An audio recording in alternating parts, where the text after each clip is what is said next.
When an evacuation alert is issued, that means that you should be prepared to leave with very short notice. Rainfall warning ang ipinatutupad sa ilang bahagi ng British Columbia Lunes. Isang evacuation alert naman ang ibinaba para sa mga residenteng naninirahan katabi ng Chilliwack River.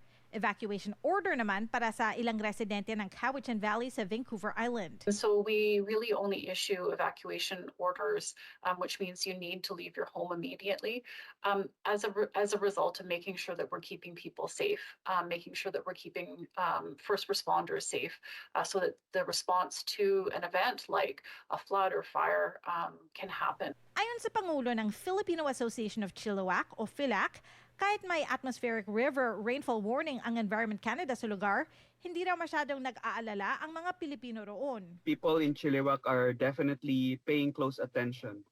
So from what I see, it's a mix of concern and awareness, but not panic. Sanay na raw ang mga residente ng Chilliwack sa mga insidente ng pagbaha sa lugar, kaya importanteng handa ang lahat.